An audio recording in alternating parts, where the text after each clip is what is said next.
वालेकुम वरहमतुल्लाह। इस वक्त हम जो है कराची के मशहूर व मारूफ ताजिर रहनुमा जमील पराचा साहब के साथ मौजूद हैं और इनसे हम ये सवाल करते हैं कि आजकल मौजूदा माशी जो हालात हैं और FIA के छापे पड़ रहे हैं मार्केटों के अंदर।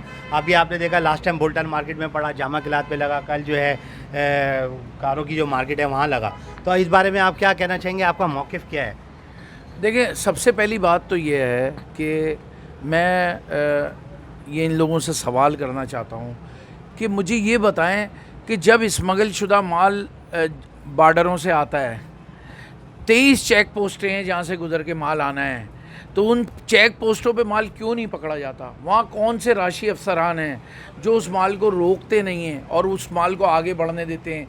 और फिर वो जो GD दे के, जो अपने पैसे दे के, जो मकसद ये है कि अपने कागजात मुकम्मिल करके जो दुकानदार माल अपनी दुकानों पे रखते हैं, उन्हीं दुकानदारों को, छोटे दुकानदारों को पकड़ा जाता क्यों? आपने उन अफ़गान ट्रांसिट वालों को पकड़ना है जो अफ़गान ट्रांसिट का माल बेचते हैं, जो अफ़गान ट्रांसिट से माल मंगाते हैं, उनको पकड़ें आप माल, उनके माल पकड़ें। हर दुकानदार को आप इस तरह अगर तंग करेंगे, और इस वक्त माशी बहरान फैला हुआ है, मौशी बहरान कैसा है वो सब जानते हैं। अगर एक छोटा दुकानदार इस तरह से तंग होगा तो ये तो बड़ा मुश्किल मामला हो जाएंगे। हाँ, अगर आपके पास कोई निशानदेही है, कोई अफ़गानी यहाँ काम कर रहे हैं, अब बहुत से अफ़गानी है जो दुकानें लेके बैठ गए, गोदाम है उनके बड़े काम, उनको पकड़े आप, डायरेक्ट उनको छापा मारें। उनको, उन अगवानियों को तो हमारे यहाँ पे जो है वो शनाख्ती कार्ड दे दिया गया है, उनके पास जो है वो सारी डिटेल मौजूद है, तो इसलिए वो आज़ाद होकर कारोबार कर रहे हैं। देखिए, मैं बोलता हूँ कि अफ़गानी जो अफ़गानिस्तान के लोग यहाँ आए हुए हैं, जिनकी जो ट्रेड कर रहे हैं, उनको तो फौरी तौर पे उनके शनाख्ती कार्ड भी कैंसिल करना चाहिए, क्योंकि ये अभी साबका एक हुकूमत थी, उसने अपने वोट बैंक बढ़ाने के लिए ये 20 लाख शनाख्ती कार्ड बनवाए थे, जो हम जिसकी मजम्मत भी करते हैं और उस पर अफसोस का इज़हार भी करते हैं कि ये ताजिरों के लिए एक बहुत बड़ा लम्हा फ़िक्रिया है कि ये अफ़गानी जो यहाँ पर जिन्होंने मंशियात को फ़रोग़ दिया है, जहाँ इन्होंने असले की भरमार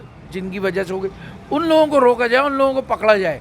मैं देखें, उन राशि अफसरान जो कस्टम क्लियरेंस के लिए बैठे हुए होते हैं, कस्टम क्लियरेंस एजेंट हैं, या कस्टम में ऐसे लोग बैठे हुए हैं जो क्लियर करते हैं माल को, तो उन लोगों को भी उनके नाम उन पे मौजूद होंगे, उनको पकड़ा जाए और उनसे रुकवाया जाए मामला। अच्छा, मेरा आपसे आखिरी सवाल ये है कि जो हवाला हुंडी के खिलाफ ऑपरेशन हो रहा है, जो आपने मुख्तलिफ मार्केटों में दे रहा है, इस बारे में आप क्या कहते हैं? देखिए, ये तो अच्छी बात है, हवाला हुंडी रुकना चाहिए। ये काम रुकेगा तो ये डॉलर की जो ख़त्म हो गया है डॉलर पाकिस्तान से, ये वापस अपनी जगह पे आएगा। हवाला हुंडी का काम तो फौरी तौर पे इन्हें इसमें ज़्यादा इकदाम उठाना चाहिए और ये काम रोकना चाहिए। ये आपकी नज़र में बेहतर काम ये बेहतर काम है हवाला हुंडी का। देखा आपने नाजरीन के हवाला हुंडी के काम की तो हमारे जमील पराचा साहब ने और मुख्तलिफ ताजिरों ने जो है वो सख्त जो है इसकी मुखालफत की है और ये कहा है कि बहुत अच्छा इकदाम है कि हवाला हुंडी के काम को रोका जाए। आपको मज़ीद मालूमात देते रहेंगे। Kashif Qadri, mobile market, Abdullah road, सदर कराची।